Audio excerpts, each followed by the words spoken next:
bad. Good.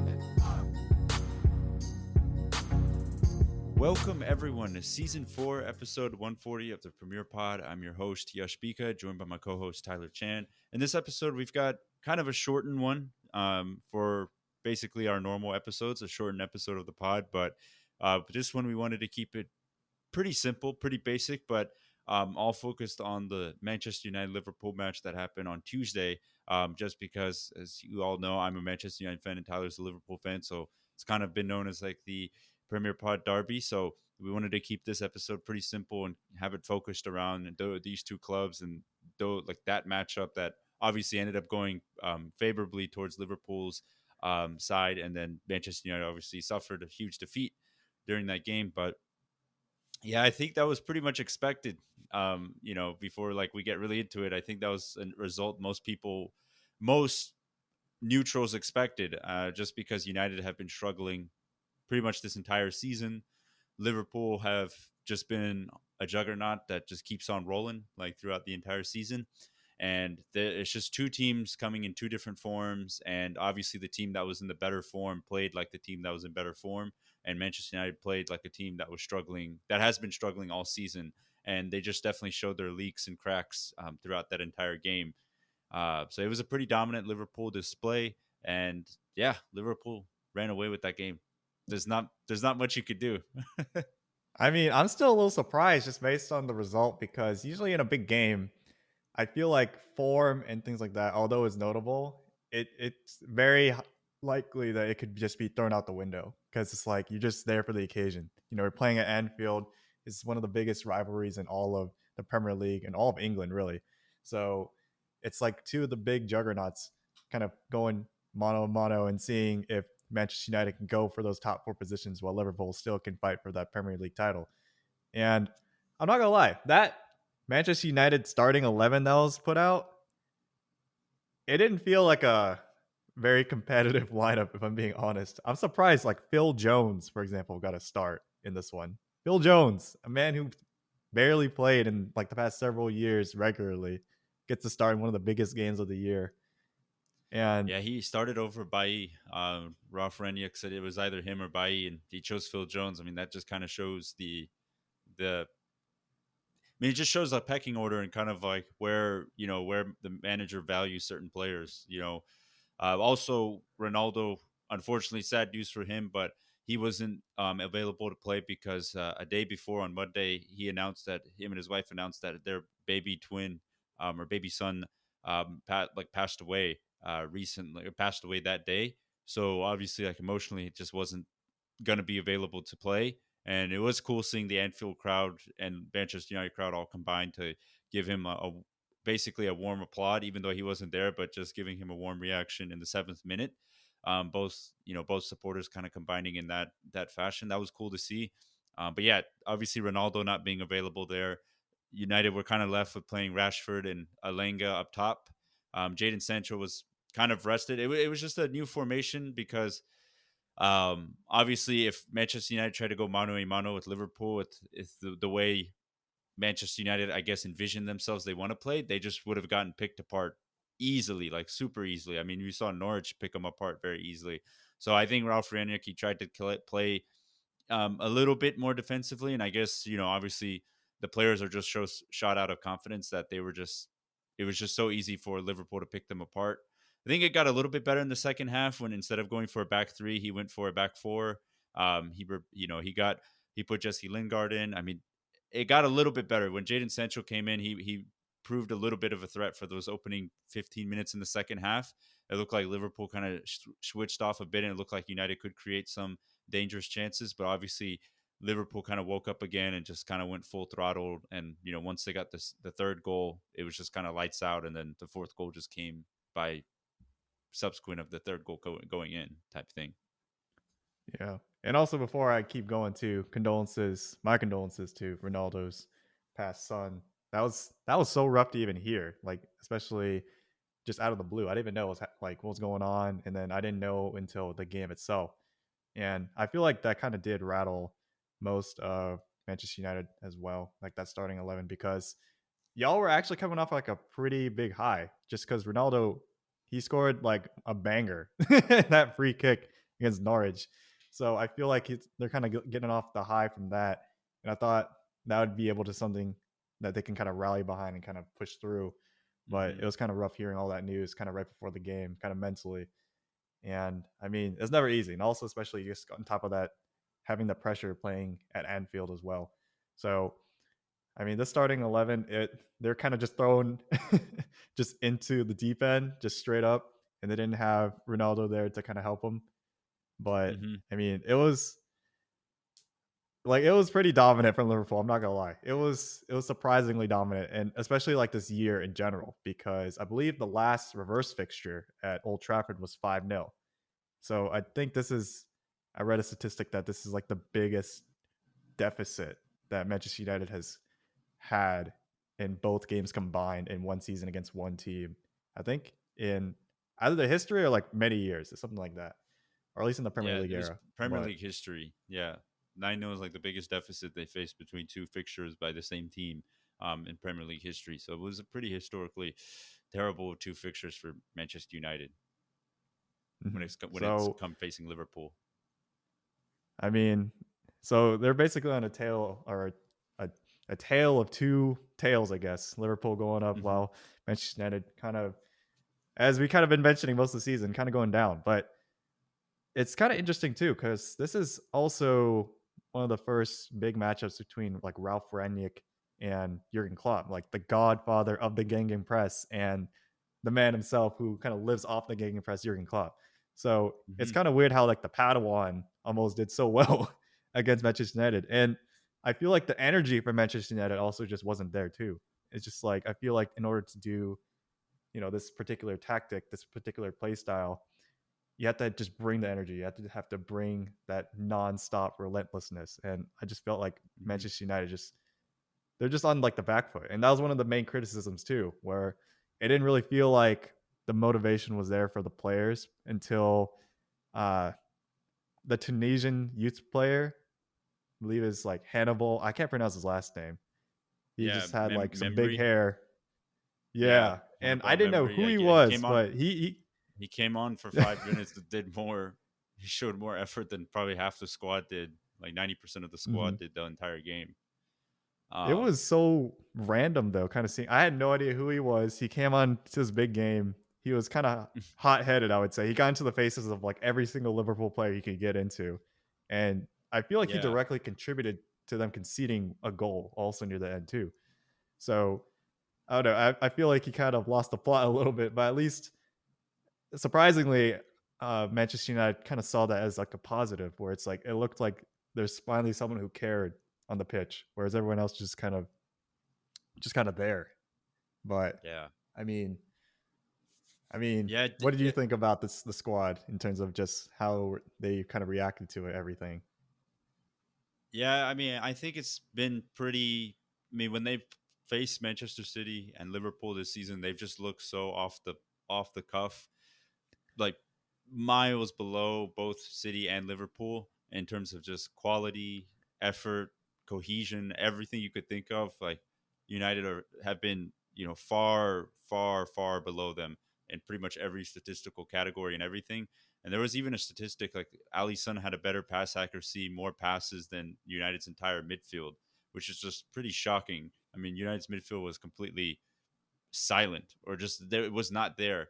And I think when you mentioned like the gang and pressing, I think that also comes down to having the right profile of players that can do that type of work.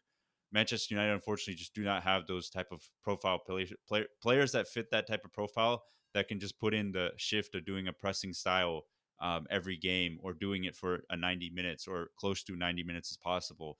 It's just the squad has just not been built that way. And I think it was very telling that Ralph Ranić, he pretty much went on a big tear on like the entire United squad and basically said that this squad needs a total rebuild because he said he knew from like the first 3 weeks of coming into the job that this squad was not good enough or it was not going to be good enough to it was not going to be good enough to do the pressing, but also not going to be good enough to challenge for whatever they needed to challenge. Like there's structurally so many, but just wrong players that are at this club. And when I was working, I worked that game, and I also worked the day after that game, and there was a post I had in mind about the transfers Liverpool have had. Comparing the transfers Liverpool and Manchester United have done since Klopp took over Liverpool. So starting from the 2016-17 season, and it is pretty shocking when you go through each list because I'm not joking. Pretty much like for like, if you go through every season, Manchester United and Liverpool have pretty much signed a player in the same position, albeit one or two people like are changing because like United didn't need a goalkeeper, Liverpool needed one, but for the most part, during Klopp's first season, they signed a left winger, or they signed a right winger. Manchester United signed a right winger. Liverpool signed a midfielder. Manchester United signed a midfielder. Liverpool signed a center back. Manchester United. If you go down the list, it's pretty much like for like similar, and it's just honestly astonishing when you go through the list and just look at the players Liverpool bought and how many of those players contributed to them winning trophies and pretty much have been with the squad now or either were sold later for a bigger fee or played their part of being part of a title winning squad. And you look at the players Manchester United have bought during that same time in pretty much the same similar position that have honestly have gone for more money in terms of like how much they were bought for, but have contributed way less and either have like flaked out and just burned out of the Premier League or ended up flopping, never ended up fulfilling their potential. And it's just crazy to see like the power of good scouting, good, basically good scouting, but also good coaching development on the side of Jurgen Klopp. I think it's like a combination, a hard combination of those two. But I think Ralph Rangnick and obviously Eric Ten Hag being confirmed as the new head coach, I think with those two at the helm, I hopefully you see United kind of turn the corner and try to replicate kind of the system Liverpool and the other big teams have kind of done, where you're not just going out and buying the highest profile, flashiest player just because they're the most expensive and they'll sell a bunch of shirts, but you're signing, you're signing the right profile player that can fit the right system and then that can do the work. Because if you look at it, Liverpool and United have spent close to the same amount of money during some of the transfer windows, but it's about Liverpool buying the right profile players that led to them winning titles. But United spent that cash on big name players that don't necessarily fit the profile of the manager. And you're just kind of left with the discombobulated squad filled with players that fit different regimes of different coaches. And it's just like a whole mess of a situation. I feel like also I remember that exact post, and I was thinking that had something to do with you. I was like, seems too good to be seems too coincidental. Yeah. But what's surprising about that list too, when comparing Liverpool versus Manchester United transfers over the past several years, was just I was more surprised that although I always say, Manchester United are kind of the key kind of club to sign the big name players, they also aren't afraid to sign like those potential like youth players that have a lot of promise and a lot of upside. But so far, I haven't really seen them since. Like Ama Diallo, like that was one of the key ones where he was like he was like a He's winger from hype. Atalanta. Yeah, there's a Yeah. lot of hype, He's out but on I haven't loan heard on anything Rangers. about him. Yeah, he's out on Yeah, loan on but Rangers, and like, yeah, I mean that it's. I agree with you. I think we've taken some swings with like some big kind of younger profile players, like Aaron Wan-Bissaka that summer was kind of like one of the more highly touted right backs in the Premier League because he was player of the season for Crystal Palace that year, and it was looking like okay, this guy could be a legitimate good right back, and granted he did show a lot of promise that first season, but obviously he's kind of been found out of not being the best going forward attacking and also positionally he can get himself in trouble at times, especially in the back post. And it seems like he's kind of faltered out. Donny van de Beek obviously was a huge talent at Ajax. They brought him in, but obviously we had already had Bruno Fernandes, so he didn't really. He was kind of just like a necessary buy essentially. I agree with you. And then he had someone like Diego Dallo, who obviously wasn't super, I guess, hyped up to be the next great Portuguese right back, but he was he was 19, I believe, when we signed him. So there was potential Mhm. that okay, he could be a solid starter. And he's all right, but he's not there. Like in terms of just being a starting quality right back, he's not there. And Yeah, it was we've kind just of a done a bunch of random buy. yeah, exactly. There's just been a lot of swings and misses. Like not even strategic swings and misses, just swings and misses that have just kind of been thrown out there. And I look at Ole Gunnar Solskjaer's 3 transfer windows at Manchester United, and it's pretty crazy. Some like just genuinely how bad some of those signings have ended up being. I mean, Harry Maguire, uh, going for world expensive fee has unfortunately not really turned out to be the player that we thought he was. He's really shot out of confidence, is consistently making errors. Aaron Wan-Bissaka going for around 66 million.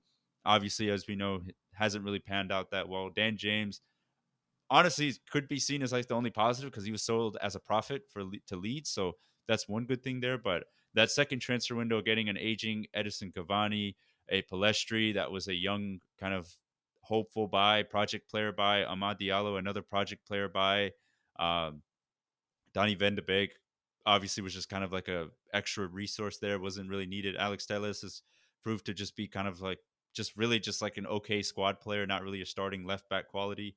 So it's just too many swings and misses. Meanwhile, Liverpool have very rarely kind of flopped with their signings under Klopp. Like pretty much every big buy under Klopp has panned out in some sort of way.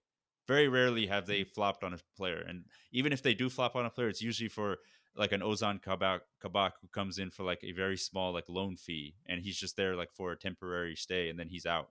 It's never, oh, we splash 85 million on like a Paul Pogba to be like the key cornerstone player, and he doesn't pan out. It's I always wonder what kind of puts a player on that Liverpool scouts radar, because whenever you see like the data and analytics department of Liverpool pick out a player, like when they picked out Luis Diaz, it's like, oh snap, Yeah, or you know Diogo he's Jota. something legit.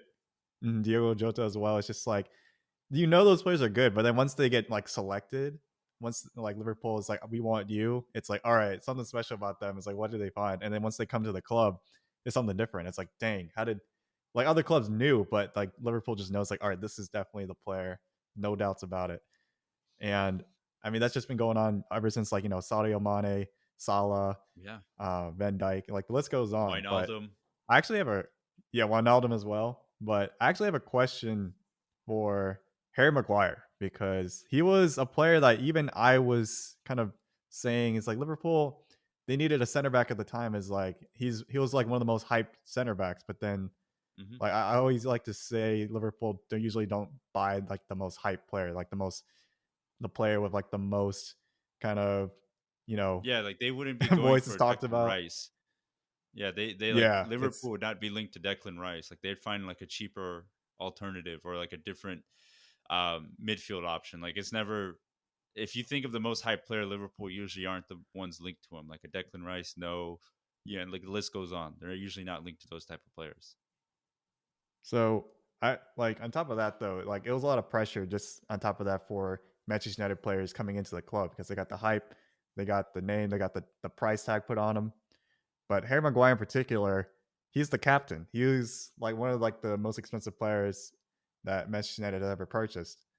Do you think he can come back at Manchester United? Do you think he can rejuvenate his career at some point or anything? Because there's also another kind of post I saw where someone I think posted like his last 30 games at Manchester United and looked at his ratings in terms of like his match ratings. And like Hmm. that rating where Yeah, it's like you start at yeah, like they're a always. 6.0 Yeah, he's and pretty much then like had throughout the straight game. sixes the entire last 30 games. Yeah. I mean, So which means like it's very average. That's yeah, basically what that means. he's been a very poor player in a very poor season for Manchester United, so I like to take that into account. But yeah, I don't know, man. I feel like his confidence is just really shot at the moment. I don't know if like the new manager comes in. I think a lot of United fans are just kind of accepted that he's just not going to be it as the center back, and they're honestly willing to just let him go for like even half the price or even one fourth of the price to another club, or have him loaned out because I think they just want a fresh start. I think like the pressure of I think the pressure really got to Maguire because I think Harry Maguire is a solid center back because you see it with England. He plays really well with the England national team, and he was really good with Leicester City. And granted, he was pretty decent his first season at Manchester United. Like yeah, there was a couple errors, but most of the time he was pretty solid once they started to build some momentum. But I think the world record fee for being a center back and also being handed captain to be the captain of Manchester United, I think those two things, and then along with just the kind of the pressure Manchester United playing for a team like Manchester United brings, I think it was just too much. And even though he probably won't admit it publicly, I think you can definitely tell like it just seems like it's just too much for him because he's always whenever he does play, he's always trying to do more than what's asked for him. He's always trying to do like the more complicated things. But that usually comes with players that are out of confidence. When you're out of confidence, you try to do something to kind of spark that confidence back into you. But because of that, it's just leading to more and more errors, and it just seems like he just can't get out of his own head. Yeah, I feel like he's just not thinking straight. Like even that first Liverpool breakaway goal, Yeah, like he was just he so didn't out of foul the position. player. Yeah. I was like, what the heck is going on? It's like y'all are handicapped with Harry Maguire back there to the point where it's like it's pretty apparent and it's pretty Hmm. sad. I'm not gonna lie. It's just like you can kind it's a very apparent kind of loss in confidence and just lost the plot in terms of just like who he is and what Yeah. now he's become. So I mean, him and Bill Jones, I mean, they're almost like the same level, which is kind of crazy Yeah. to say at this point. It's just I don't know. I don't know if he can recover from that. I feel like he does need a new pasture. Kind of like how Chris Smalling is now at Roma. Like he's kind of finding a Yeah. little bit of rebirth after so long at Manchester United. And I Yeah. feel like Harry Maguire, I feel like there's still a market for him somewhere. Like everyone Yeah. No, can. he's a solid center back. I don't know if he's going to be picked up by another kind of Champions League team, but I think there is definitely a market for him to just kind of go maybe abroad and just kind of rejuvenate himself a bit, because I think right now, at least, maybe under Ten Hag, he can finally, maybe he can instill, as we've seen with good coaches. I feel like with Chelsea, with Tuchel, I think there was a lot of players that were kind of flaked out or burned out under Lampard, and we thought they were never going to come back. Players like Rudiger, Kepa, list goes on with Chelsea, but Thomas Tuchel came in and instilled like actual confidence in those players and basically turned them back into the good players that they once were. So maybe a coach coming in that actually knows what to like, that can implement his style to fit his way. Maybe that could help, but I don't know at this point. But there was a really good tweet. I guess last thing about Manchester United, there was a really good tweet that someone put about Manchester United with the Ten Hag news coming in, and he basically said that um, United fans like kind of need to come to the realization that with Eric Ten Hag comes in, you need to let go of all your player what is it like affection, not affection towards players, but like how every team or every fan has like kind of like, oh, that's my favorite player. Like you need to let go Like of an all of that, affinity. because yeah, you need to let go of all of that, and you need to trust Ten Hag. If Ten Hag believes like XX so player, even if he's like your club favorite or your favorite player, if he doesn't believe that this player is going to fulfill my system, or he's going to enhance the team going forward, then you have to let go of all of that and trust him, because I think that's been the problem ever since post Fergie has been the fan base has been so attached to certain players, and basically managers have just kind of been forced into shoehorning them into the side, even though they don't fit their needs. I remember that one summer when Jose Mourinho wanted to swap Martial with Ivan Perisic. Granted, would that have been the smartest deal at the time? Probably no, but obviously Jose Mourinho saw something of Martial where he probably thought that this guy probably isn't going to make out to be like the full potential that he could be. So why not just trade him now? But I remember, me included, I got really fed up with that, because I thought that was a horrible move for the growth of the Manchester United as a football club. But I think with Ten Hag, you kind of just need to trust him. If he believes David De Gea or Bruno Fernandes or XYZ player, Marcus Rashford or anyone, if he just feels like they're just going to hold the team back and they need to be sold off for the next summer, you got to trust him, because Jurgen Klopp did the same thing. He was ruthless with the squad that was given to him. Granted, Liverpool, I'm not trying to diss Liverpool, but when Klopp came in, it's not like they had star quality, quality after quality. But he was ruthless with the likes of Daniel Sturridge. He didn't play him very Hmm. consistently. Felipe Coutinho, he did play him, but once Coutinho's head kind of got turned, he was like, okay, how can I turn him into a profit? Sold him to Barca, used that money to get Van Dijk, a player that wanted to be at Liverpool. So every top manager like Pep Guardiola coming into City, selling Joe Hart, kind of, selling the club favorites, but for the benefactory of like in the future that they're going to get better players that fit the need of the coach. I think that's the most important lesson, that I'm going to be full on Eric Ten Hag and Ralf Rangnick. If they feel like a XO player is not going to fit the team going forward, get rid of them, man. We need a proper rebuild. We just need to get better again, and we're not going to get better again holding on to the hope that certain player is going to make us like a star-studded team again. Yeah, and I can even kind of attribute to certain players on top of what you just said that happened to Liverpool. Because like Lucas Leiva, probably one of the most beloved players at Liverpool. Unlucky, like that guy. Yeah. He's played for Jurgen Klopp for like a few seasons, but ultimately he was sold off to Lazio, and he's kind of rejuvenated his career there. But it's just under the Klopp system, he wasn't as good, and also he was still kind of suffering from kind of injuries throughout the past several seasons prior, and just couldn't really live up to the potential there. So Yeah. I mean, he like as a late bloomer in his career, kind of rejuvenating it back in the Italian league, it's like it worked for him. So and there are other players too that were like the favorites of Brendan Rodgers. Joe Allen, you got Flanagan, Ben Woodburn, all these kind of players that had a lot of potential that just didn't really pan out. You don't really hear about him again. I mean, I still think about Joe Allen a lot because he's like Welsh Shabby, but I mean, like Ben Woodburn, you haven't heard that name in a while, and like John Flanagan, it's like, where do you even go? And then all of a sudden, it's really easy to kind of forget about them, like because it's kind of cutthroat, it's kind of competitive, but that's the thing about Liverpool. It's like, although we really like some of those players, now we have like Trent Alexander-Arnold getting that big start at right back, and now he's like my favorite player. And we have certain players taking over in the middle instead of Lucas Leiva. We have Fabinho, and then on top of that, it's like a compounding positive correlation and like kind of effect where now that kind of culture kind of brings in certain players like Thiago Alcantara. Like literally, I wasn't really attached to him that much because like I feel like he was like one of those players that kind of just comes in to try to win immediately.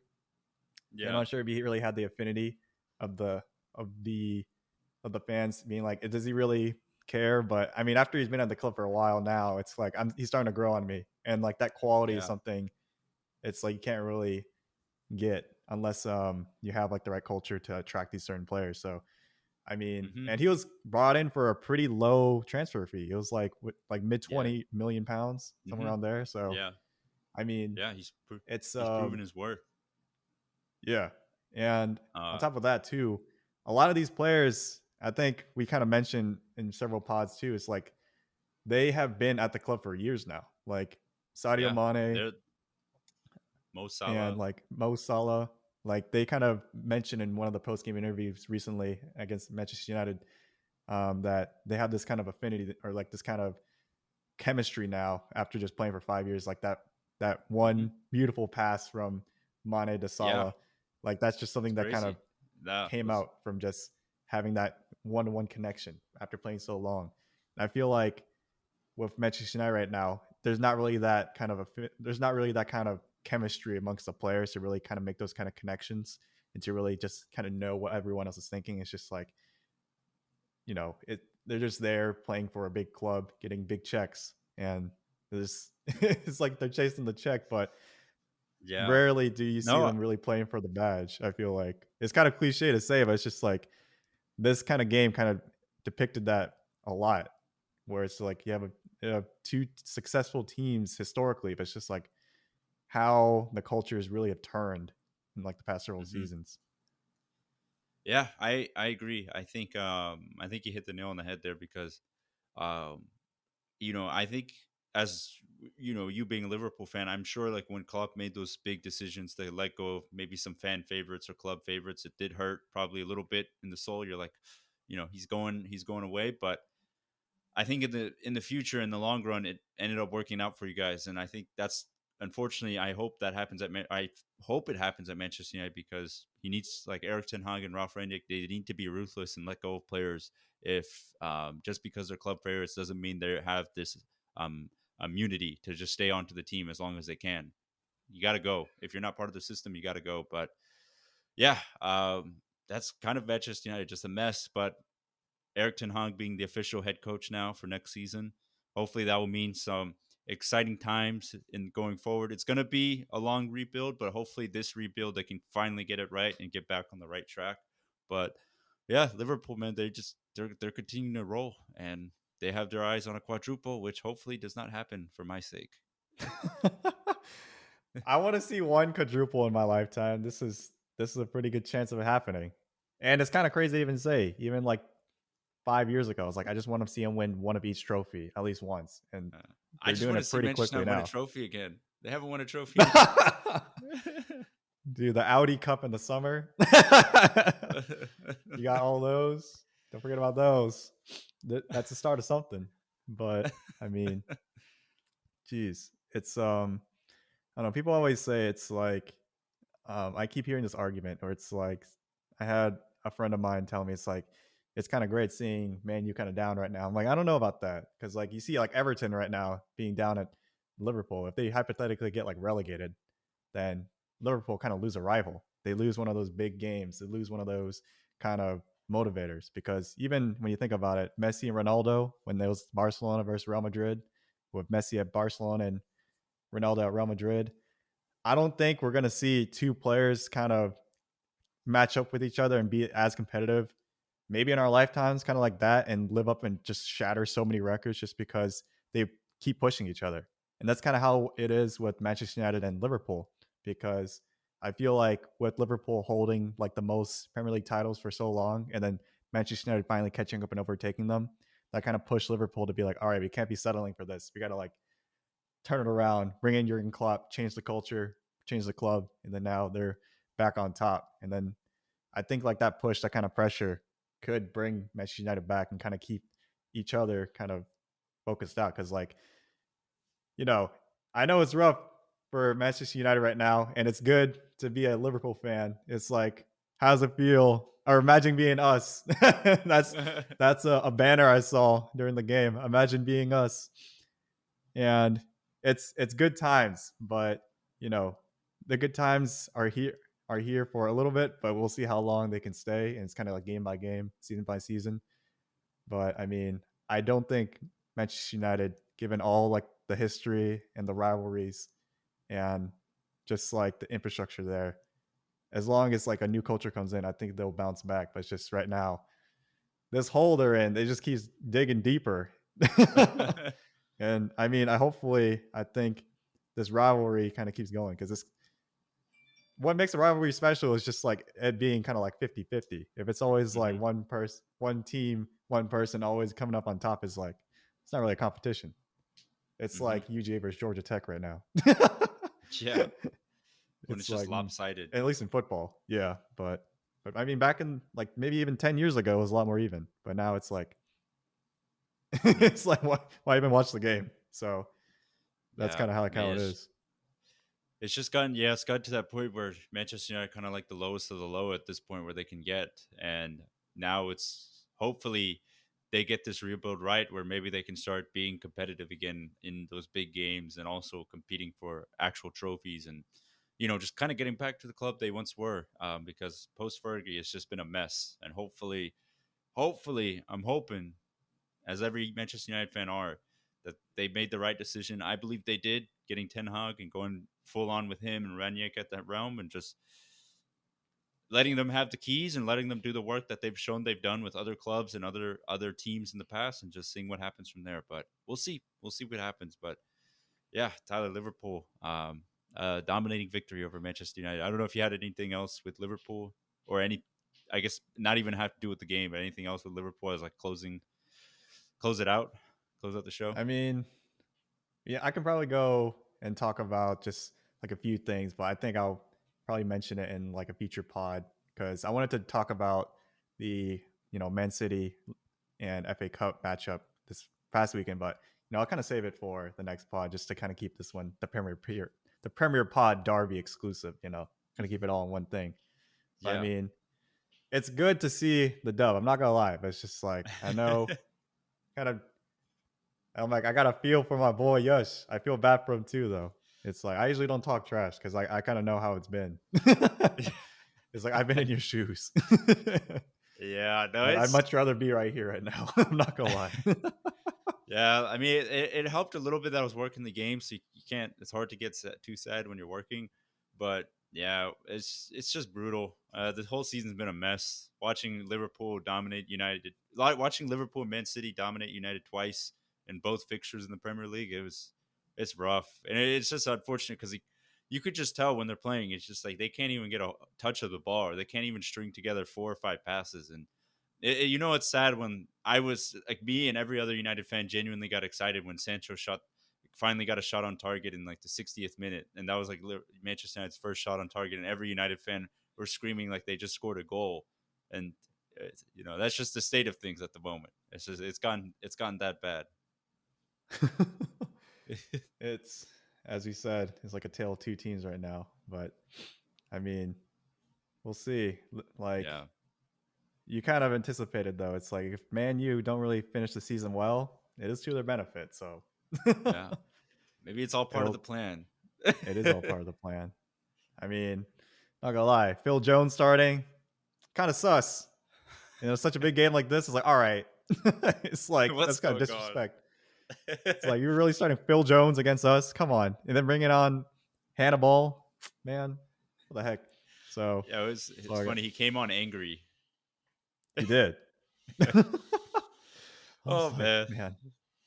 Hey, if you don't laugh, you'll cry. So you got to take everything at this point. The whole season's been a joke, so you just kind of laugh it off and hope for better days. It's historical, but in the wrong ways. You got that right, for man. Manchester United. But yeah, we wanted to keep this episode kind of like just towards like the Liverpool Manchester United match. It was a big one, but as we said before, it went to the favor of Liverpool's way. Wanted to keep the pod a little short and simple with this one, but yeah, that kind of wraps up season 4, episode 140 for us. As we always say, you can follow us at the Premier Pod on Instagram and Twitter. You can also follow us or subscribe to our YouTube channel at the Premier Pod. You can send us any questions you have on Instagram or Twitter. We'd be sure to reply back to them.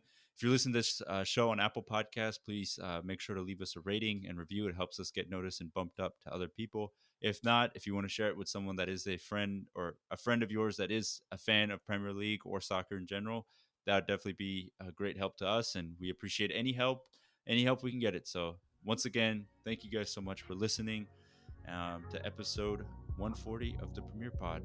Thanks. Peace.